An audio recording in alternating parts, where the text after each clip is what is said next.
Before I introduce today's speaker, I would like to thank the Nebraska State Historical Society Foundation for funding the filming of these lectures. Their financial support allows us to tape and broadcast these programs on public access television. Our presenter today is Dr. Peter Bleed.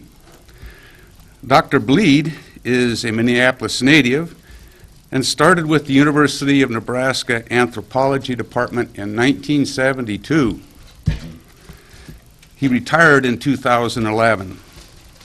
Peter is a good supporter of the Historical Society and a good friend. Today he will talk about an example of Spanish armor in the Nebraska State Historical Society's collections. Peter.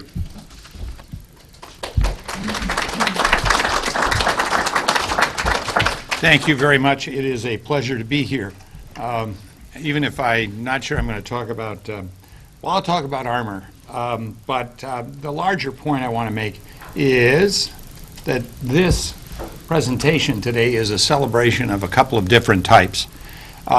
It is not quite the opening. We may have had the opening the day before yesterday of Celebrate Archaeology 2014, which is a month-long, actually probably a 6-week-long celebration of archaeology that's been organized by NAPA with leadership from Cynthia Wiley, the NAPA outgoing president, sitting right over there, and with leadership and support and encouragement of the Nebraska State Historical Society.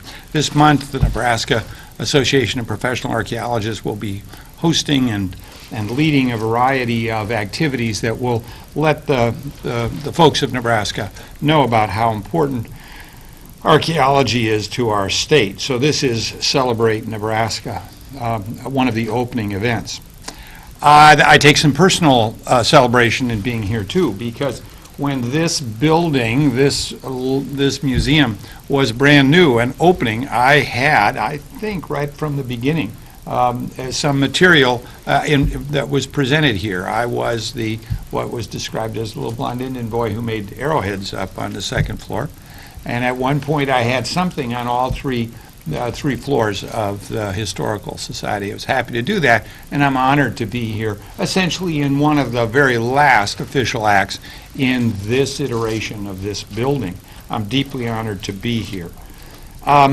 And it's also a celebration of an object, an artifact, that I'm happy and honored to be able to talk about, because it illustrates something about modern archaeology. It shows how modern archaeologists can approach material objects and come up with hopefully innovative, not necessarily, well, hopefully useful new interpretations, and can use the archaeological method to investigate our past through methods.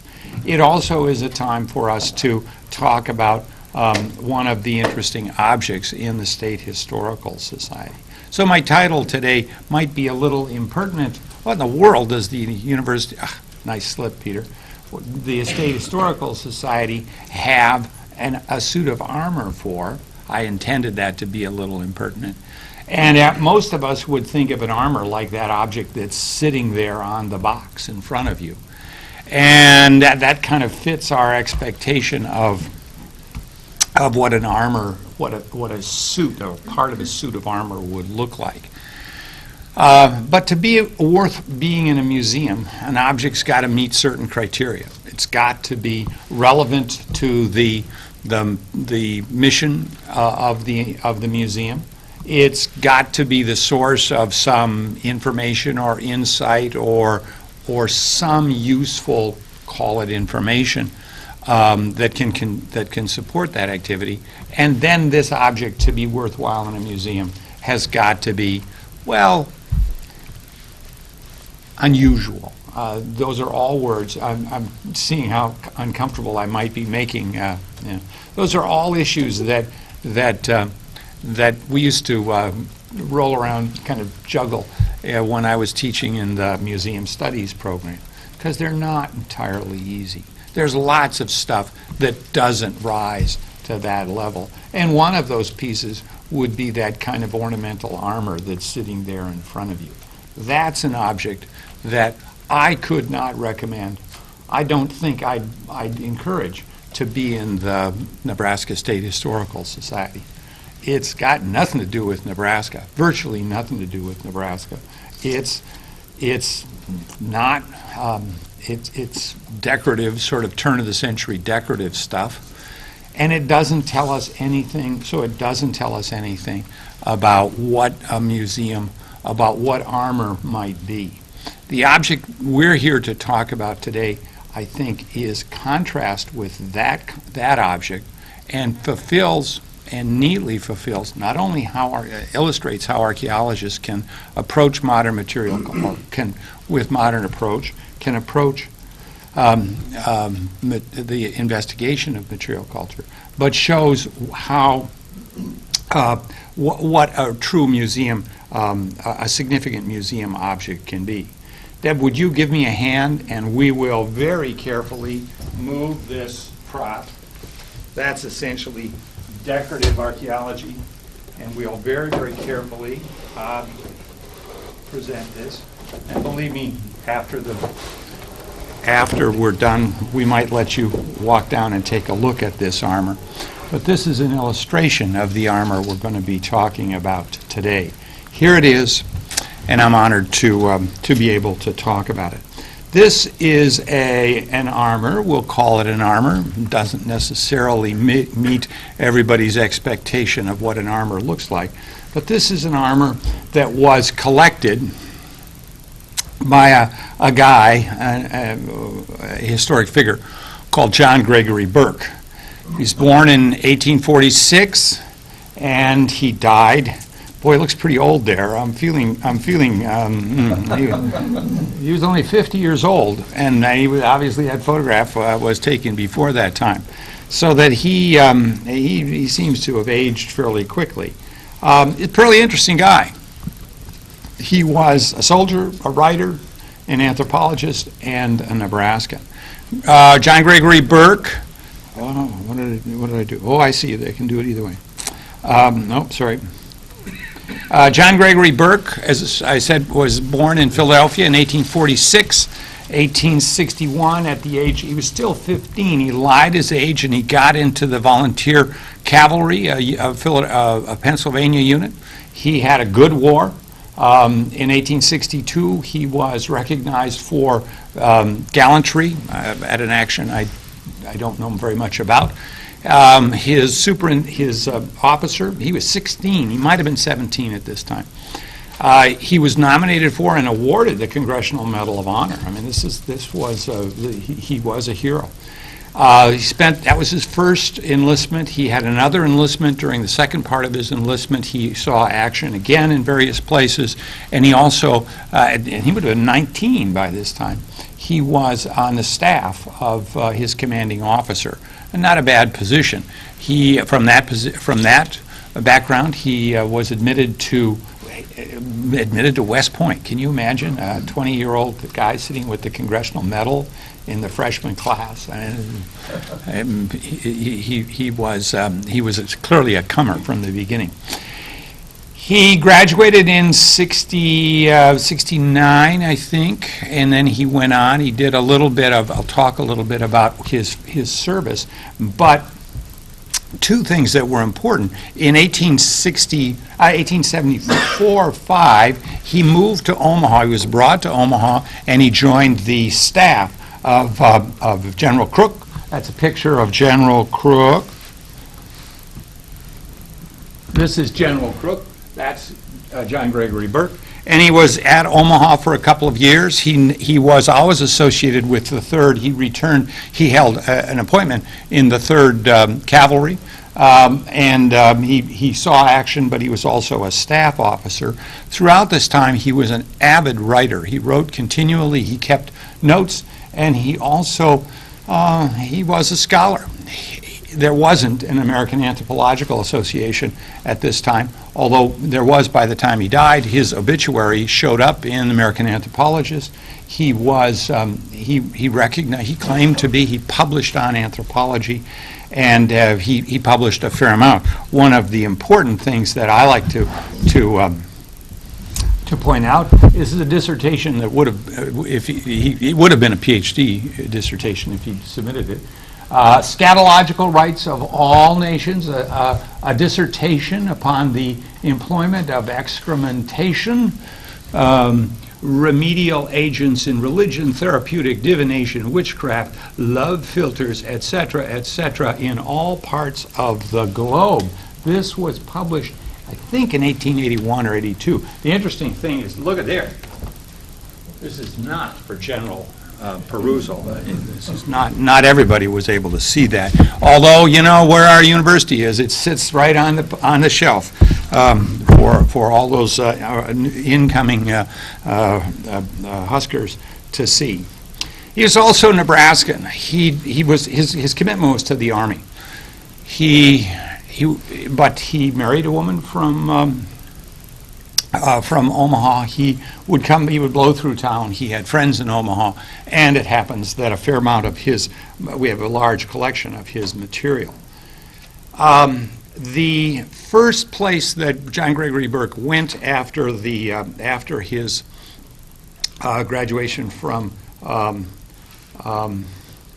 West Point was to Camp Grant, which is in sort of west central Arizona, far west central Arizona. And in 1871, he acquired this armor, this object, and he wrote about this object in two of his publications. In his major, with the book that he's most famous for, he wrote about it sort of fleetingly. That's On the Border with Crook, which is an 1891 memoir. He talks about it. It's an important source. It's still, it's well. He said that he acquired the armor as decoration, used it as decoration for his quarters. The armor was found by Surgeon Steyer, spelled one way, of the Army enclosing the bones of a man in the arid country between the waters of the Rio Grande and the Pecos in extreme southwestern. He said the suit of armor, a breastplate, a breast and back plate, gorget, and helmet were nicely painted, varnished, and in every tiny and covered with tiny brass buttons, duly cleaned and polished. He talked about it again in his diaries, which were published a couple of times. There's a longer description. Dr. Steyer, spelled a different way, was a gentlemanly and skillful medical officer. We'll talk about Dr. Steyer in a minute. I did not see him much during the trip on account of my duties. He very kindly presented me with a suit of old Spanish armor consisting of a breast and back plate, a helmet, and gorget, found on the western extremity of the Llano Estacado, or the Staked Plains. The armor was a simple style in construction, and no doubt once covered the body of a Spanish or Mexican foot soldier who must have lost his life while on some expedition of discovery or war years and years ago. The helmet was a plain round cast, and the gorget, or neck piece, consists of hammered iron scales upon a backing of linen.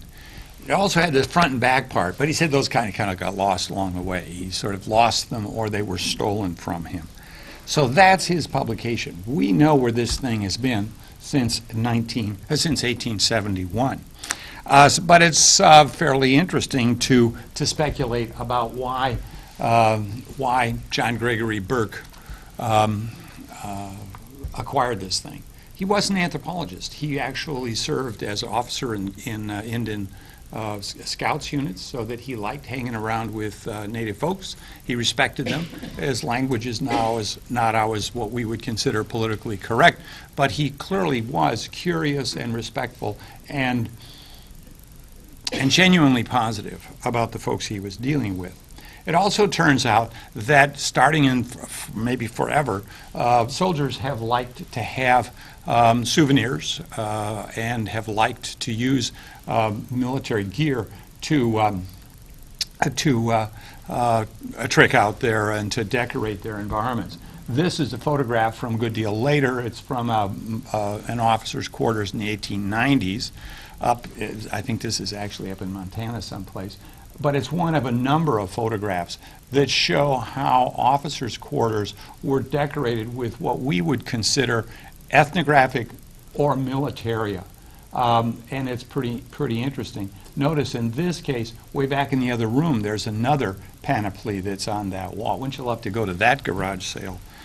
The use of militaria, of arms as decoration is well presented in the army on the frontier. It also is worth remembering that that John Gregory Bourke was a literate, well-trained person, and at that time, and this is a major portion of sort of popular American middlebrow culture, maybe highbrow culture, was the poems of Henry Wadsworth Longfellow.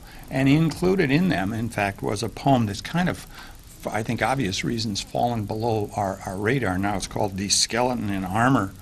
But it was in several editions of the collected works after the 1840s and 50s. It was the opening poem of the collected poems and ballads of Henry Wadsworth Longfellow. This is not beneath a spreading chestnut tree. This is not on the shores of Gitche Gumee. We don't hear it very much. But this is what literate young folks would have been trained to respect and use. And I think it was a popular portion of popular culture. Speak, speak, thou fearful guest, who, with thy hollow breast still in rude armor dressed, comest to daunt me, wrapped not in eastern balms, but with thy fleshless palms stretched as if asking alms. Why dost thou daunt me? It's clearly not on the shores of Gitche Gumee, but it does reflect an interest and a context within which frontier folks would have found this object interesting. Militaria, ethnographica, and it did have this context that people would have found interesting. Also, it turns out that this armor has been has been in Nebraska a long time.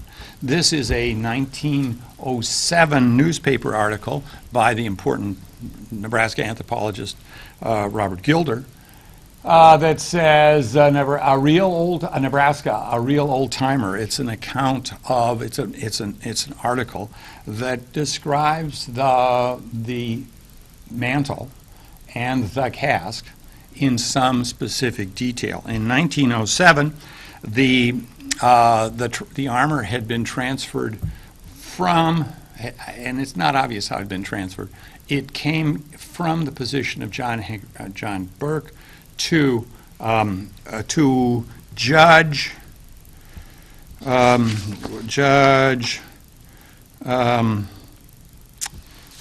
Williams. I think it was William Savage. He was a judge in Omaha, a serious collector of evidence and Spanish materials from the plains, so that he acquired it. It was Judge James W. Savage.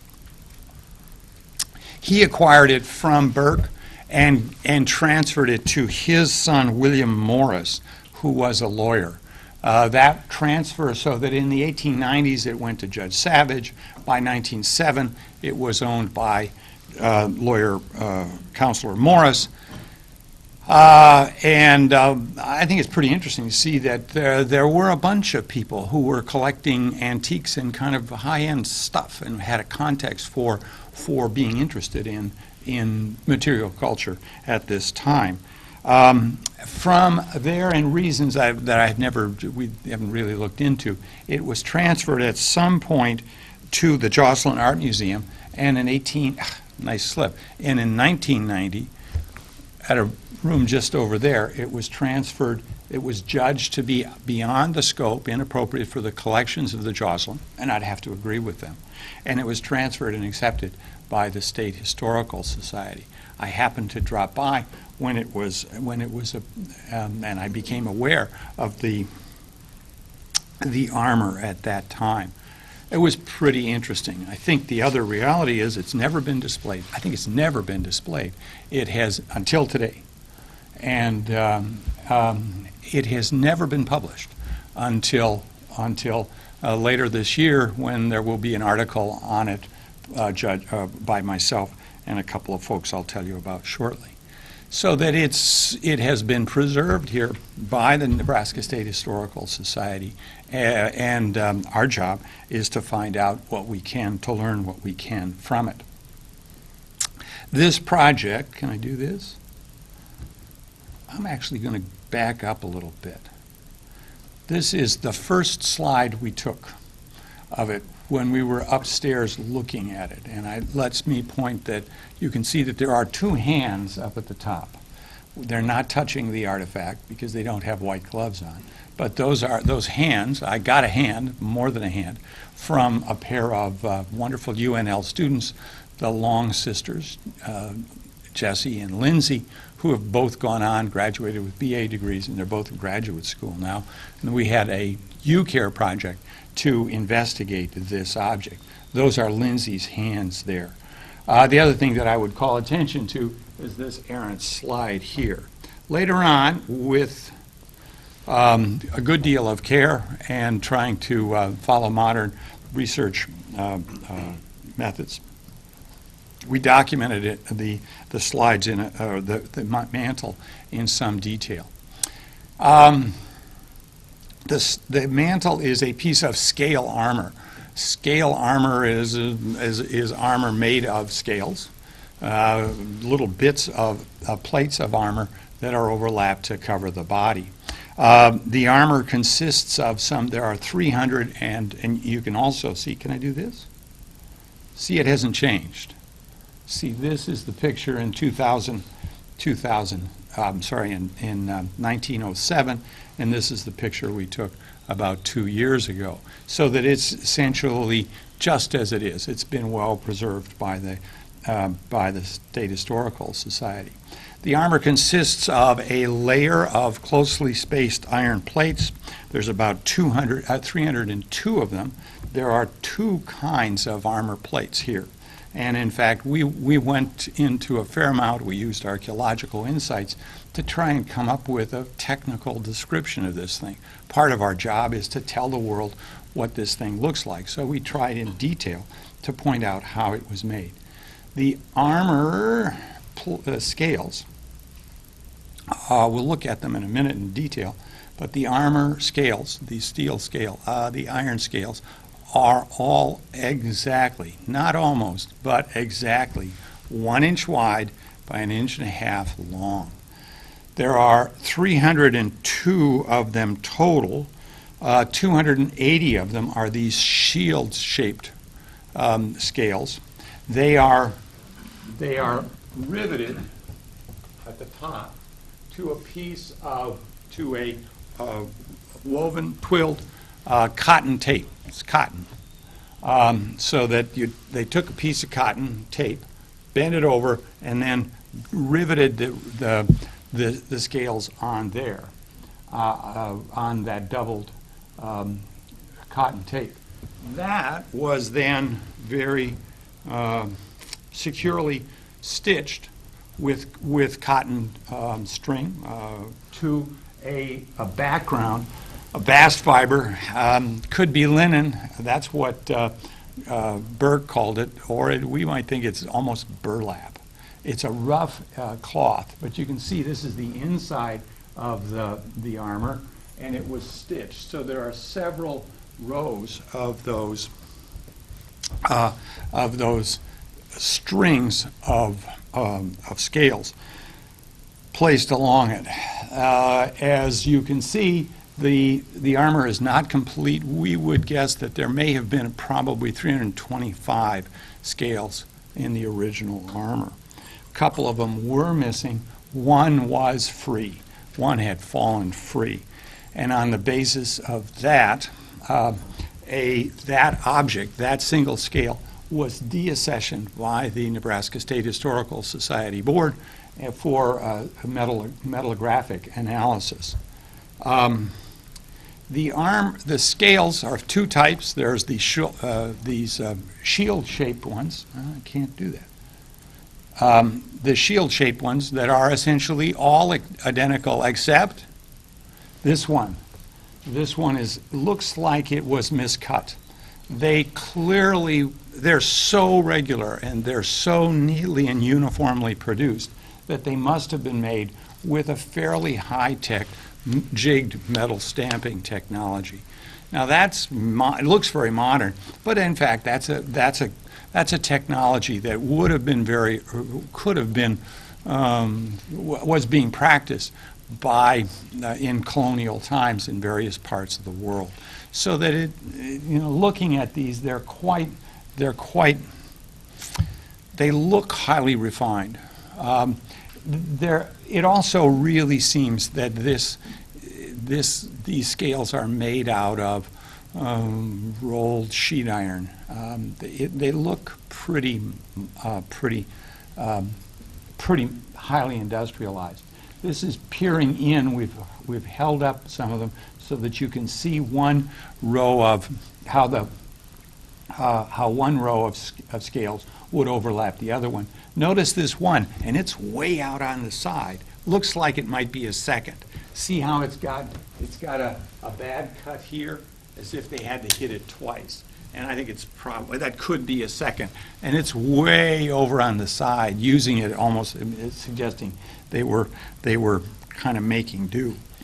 In addition to those parts, and there are basically two levels of cloth, and then there are a couple of other pieces. This may have had a fairly interesting history. There are a couple of screws and bolts. This is a spanner brass nut. That's a pretty unusual type. Not an easy one. It also, notice how the bolt that comes through there has been peened off. So it looks kind of modern, but it's not. We don't have an easy context for that. It is not a standard 19th century, a bit of 19th century technology, or even early 19th century technology. It also, as you look at this thing, putting it all together, this was not the work of sort of a simple tailor. There was a tailoring to it. There was stitching in various things. But the scales, several of the scales are cut, and that would take metalworking equipment to make them fit in, so that it's a piece of armor. Associated with the armor, now there was, remember, a backplate and a breastplate, but they were just tin, and sort of something happened to them. And they sound pretty lightly constructed. There is associated with it what John Gregory Bourke called a casque, and he said it looks. And he was a trained military historian. He said it looks like the sort of thing that would have been used by people in the 16th and 17th, or in the 17th and 18th century. In point of fact, my reading on this is it's a very unusual piece of armor. It's very, very lightly made. It's tin. And not only that, if you look, and I'm going to walk over here and point out, if you look right up there, there's what is called a ladder seam. That's where a tinsmith has made a zigzag seam and then has brazed them together. Looks pretty good. I think I'd love to be able to do that, but I wouldn't want to trust my life on it. This is a very, very lightly constructed bit of gear. The form, with that kind of pointed bill, does sort of look like late Hussars armor. There are some precedents for it. but it's got that big hole in the top. It doesn't look like very successful armor.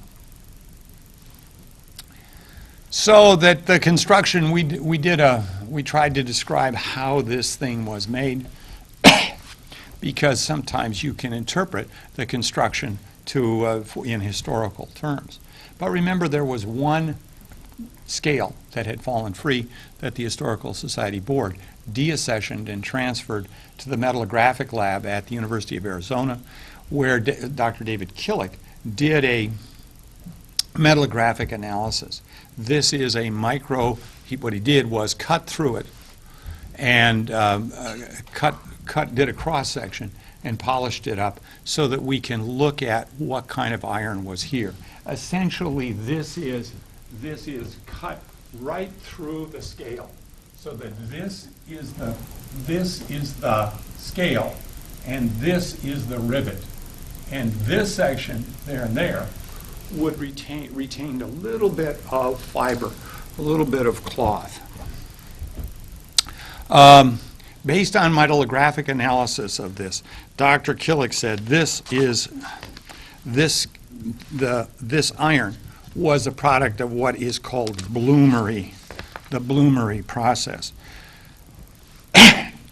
Starting from the 1850s in North America, and then about that time in in North America, by the 1850s, the Bessemer and the blast furnace processes began the way that we made iron. We made iron and even steel. You essentially you use a huge furnace with a great deal of heat and at a great draft, so that you melt the iron. And when the iron becomes liquid, you can open it up and it will flow out.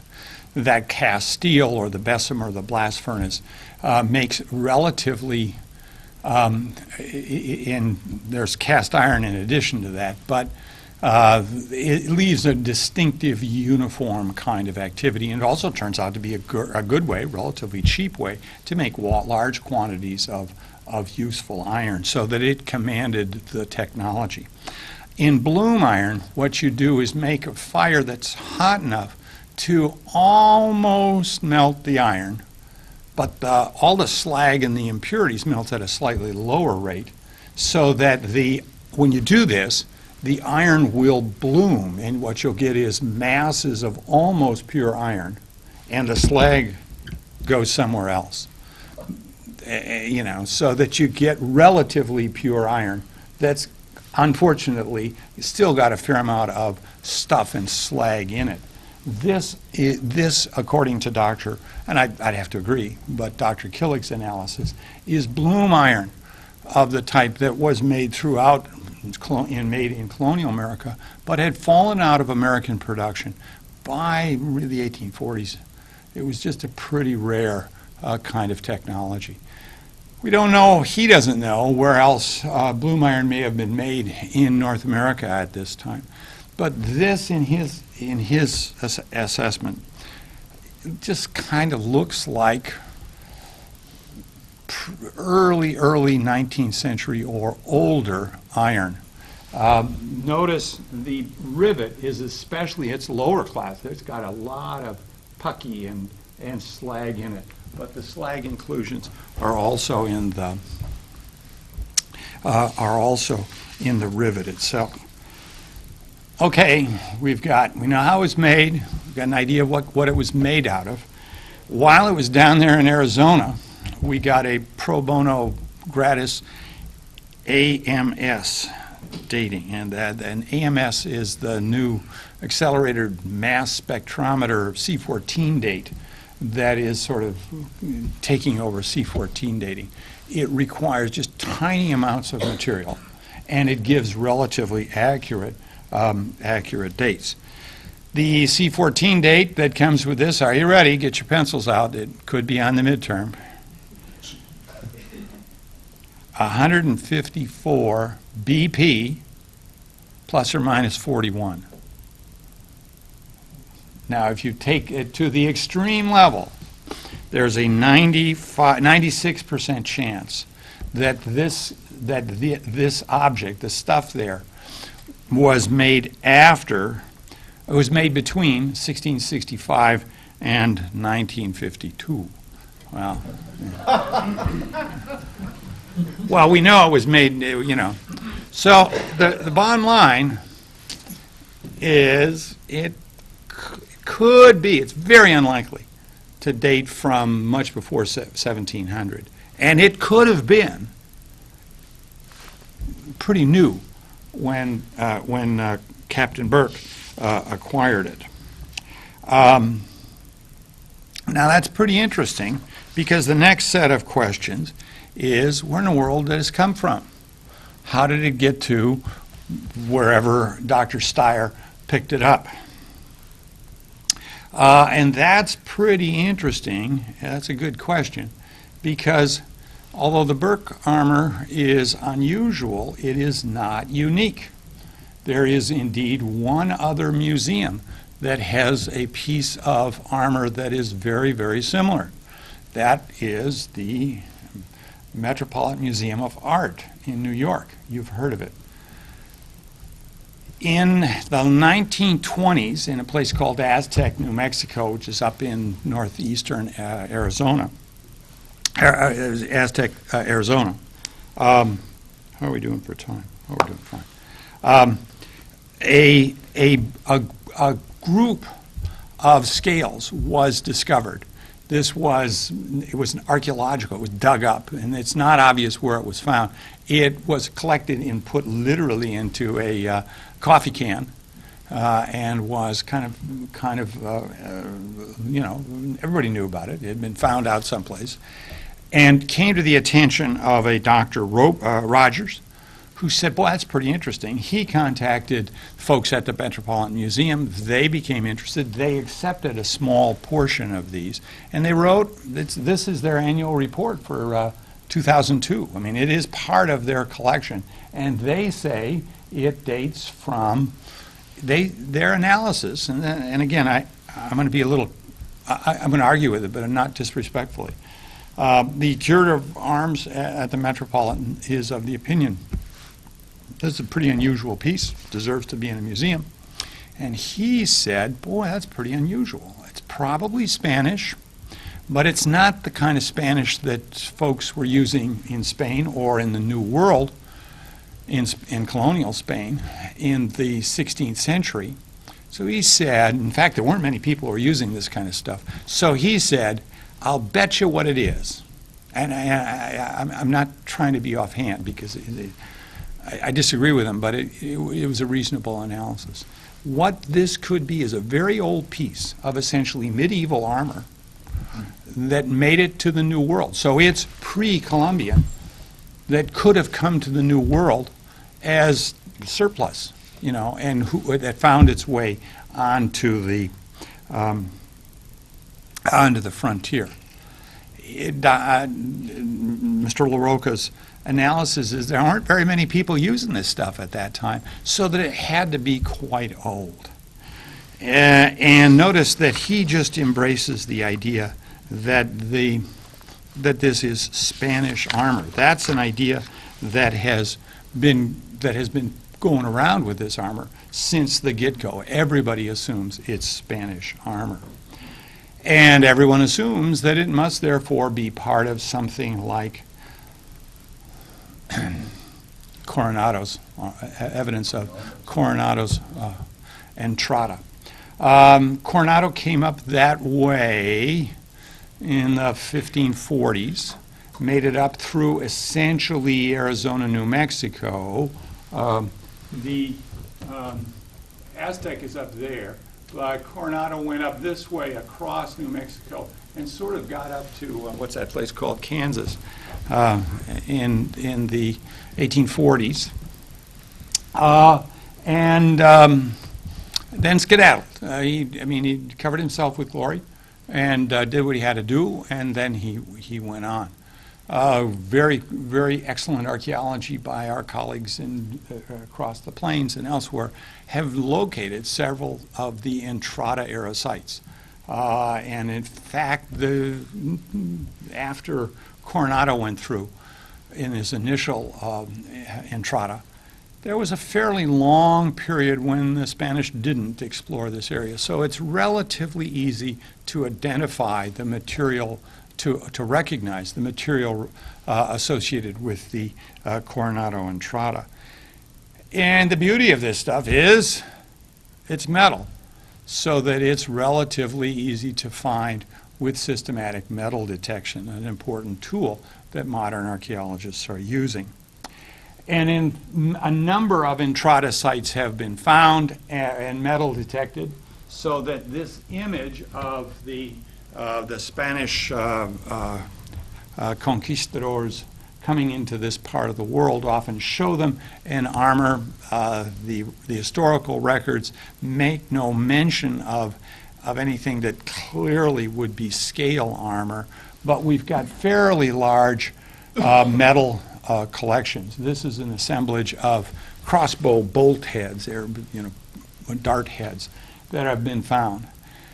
And at these sites, nothing like scale armor has been found.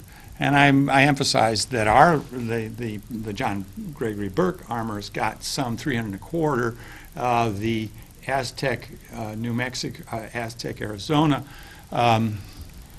armor's got maybe 300. They estimated there may have been some more than that.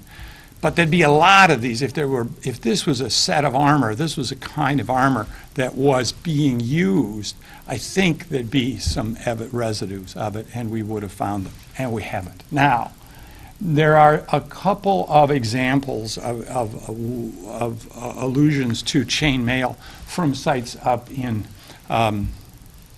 Quibera, up in that are associated with the Entrada era up in Arizona. Those may be chain mail. They could be some other things too, and they really deserve a good, careful reanalysis. But they don't look like this scale armor. So it's fair to say, it's fair to be, I don't think the evidence, plus we've got this radiocarbon date that says the John Gregory Bourke armor is not old enough, and there just isn't a whole lot of evidence of it. So if the Spanish didn't bring it, where else could this armor, where else could it have come from? And that's a good question. How do we ask it? We use the comparative method that archaeologists are, I was going to say, good at or like to do. How's that? That's a little. Where else could you get this scale armor? Well, scale armor is actually, it's one of these things, well, nobody does that, until you start looking at it and you see, well, there's a couple of pieces around. In the late Roman period, there was something called lorica squamata, or something, that was a type of scale armor that has been archaeologically recovered. This is an armor reconstructed in Germany. That's a little bit of armor. I think that's a museum piece that was found that way in England. So that there's a little bit of this, but that's quite old. This would be 3rd and 4th century AD. Not too much after that. And this stuff is always, it's a long time ago. That's a lot older than the John Gregory Bourke armor. So you got to look around, and you got to keep looking. Only a month ago, actually, after I'd committed to this and was kind of nervously getting ready, I was, of course, looking on eBay, and I came across this thing. It had showed up a month ago, this thing, and we didn't know about it. In fact, we're trying to change the article, modify the article that will be coming up in Plains Anthropologist. This is what is called a karasina. It showed up one day. Somebody in Lithuania was selling it for $15,000. Well, it was $14,900, or something. And I thought, well, I'll get a photograph of it later. It sold the next day. So who knows what this is? But there were in the Polish, in that Baltic area, the Polish-Lithuania area, and they did all that stuff with the wings and all that stuff. They used scale armor in the 17th and 18th century, so that this thing, this $15,000 object there, is very nicely made out of quite regular, not as regular as our scales, but quite regular scales that are riveted right to a sheet of leather. So it's not made the same way, but boy, it looks very much. That is a Lithuanian armor there too. Who knew? You know. But notice that it's got a gorget, very much like this, like the Bourke armor. So that this is all very, very reminiscent. That armor over there was made in what is in an industrial town in what is today Belarus. So this was an idea that was out there, and I think Mr. LaRocca should have. Well, nobody knew about this stuff. We obviously have got more to investigate. So there were people in the 18th century and up through the early 19th century who were making and using scale armor. But it gets even better than that. In the hot culture in the 1860s was Wagnerian opera, Tristan and Isolde, the Valkyrie, and these I don't know, that's pretty good-looking girls, form-fitting scale armor there, and she feels pretty good about herself too. It's a little too new. It's a little too new, but essentially at the time, in the context that Bourke was there, the idea of scale armor was in play, and people were making it. The technology, the principle. Now, the dating is a little wrong. I mean, the dating is tough here, but the idea was not extinct. This was an idea that was out there. I also show that picture of William Farnham, an important early Hollywood figure. Look at what he's wearing. This is from the movie Ben-Hur. Now that's 1920, so that's way after, but it is very reminiscent of the armor that we've got here in the Nebraska Historical Society collection. It also happens, and of course we've got, I want to go back and talk about Bill Farnham, because he was the son-in-law of that important Omaha photographer, Edric Eaton. Edric Eaton was the photographer who went out and took the photographs of the Grand Duke Alexei out at the Grand Duke Buffalo hunt in 1871. His daughter became an early movie star and married Bill Farnham till she dropped him, and he actually hurt himself in this. So his movie career was cut short. He was wearing scale armor. There's some other people who were making and using scale armor as well.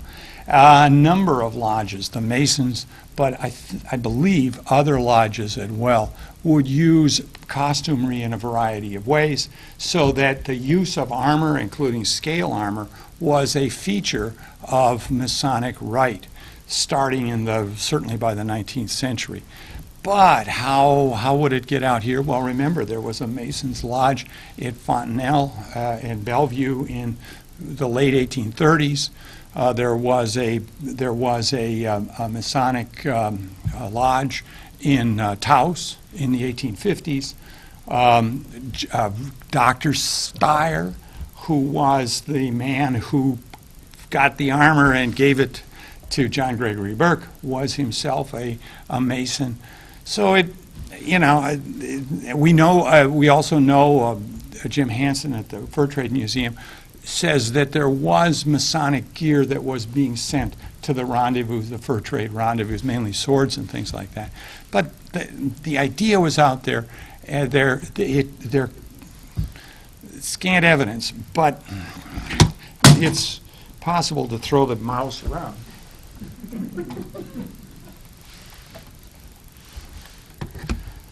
And this little girl, the other thing that's worthwhile here is look at the mantle. This is the same piece of armor that is very similar to the cut of the armor that's it's in the collection, and they're wearing the very light tin helmets that are consistent with the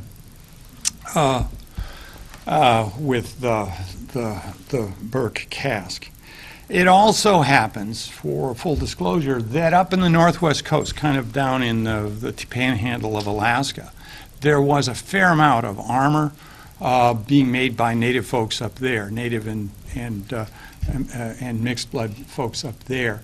And so that the idea of scale armor was in play in North America. Now, Frank, how would you get a piece of armor from the Baltic to the slacked plains? I think it would be easier to do that than to get this stuff from up in Alaska down to the southern plains.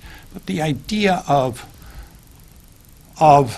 scale armor was in play in across large parts of the world. So we may not be able to come up with exact mechanism yesterday for these things to get to the New World or to the South Plains, but there were plenty of materials that might have made the trip.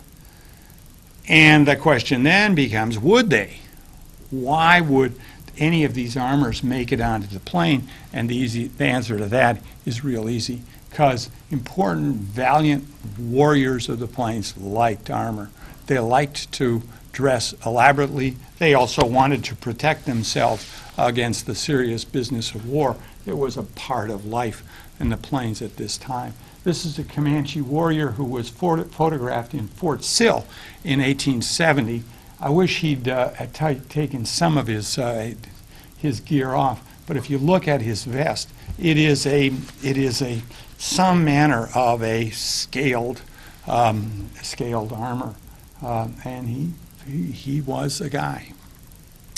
Fort Sill's kind of interesting in a couple of other regards too, but there were several accounts on the southern plains of Native American warriors who used armor of a variety of kinds, but several who had iron shirts. And in fact, there are a couple of guys named who were called Iron Shirt. And this is a man who is Cheyenne lights from a crowd. You can see that he's wearing something like a scale there. Look at the man. Look at that image up there of something like scale armor. And there are a number of accounts from various essentially war stories that were related to and through George Bent and George Bird Connell about warriors who used scale armor that was from Spain, often associated or somehow linked to the body of a Spanish explorer, and was made like fish scales. So what's the evidence? Well, I think the evidence that we can say at this point is there's more to know. The research is not all done, but it certainly is a European in the broad sense. But it also clearly was a reflection of native culture. It was very unlikely, I think it's very, very impossibly unlikely that it was brought by early Spanish explorers. Metallographically, Dr. Killick says late 1700s. I'm very skeptical. It looks to me like probably maybe before mid-19th century. It is certainly a treasure. It is certainly a place that deserves, it is certainly a piece that deserves a place in our historical society. And it also, I hope, illustrates the power of modern archaeology. Thank you very, very much.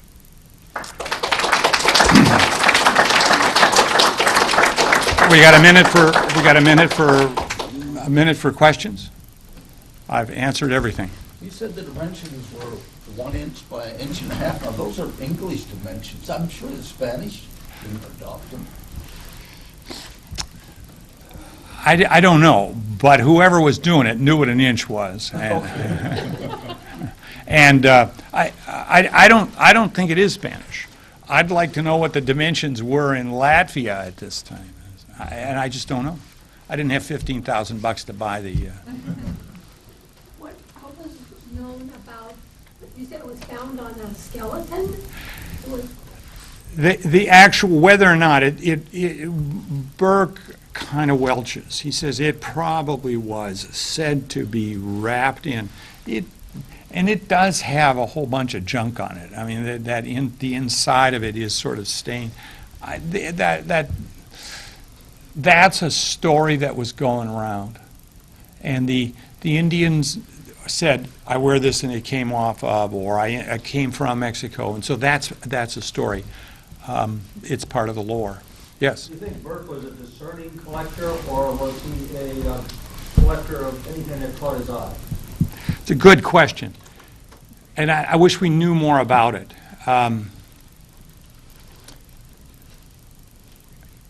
Yeah, the question was, how discerning was Bourke as a collector? I'd like to claim he was an anthropologist and he was curious, but I think he was a decorator too. He was an Army officer, so that he was moving around. He dumped this stuff. So I don't know. I think this doesn't look like that stuff that Bannerman planet plays, but I think it was decoration. He also, there's something in the newspaper article that said that his friends would take a scale as souvenir of his visit. Not approved technique. So it's probably not high grade stuff. Anything else? Well, thank you very much. I am honored, and I look forward to being back here. Well, I don't know if I'll be here in a couple of years, but we'll soon have a new historical society museum. Thank you.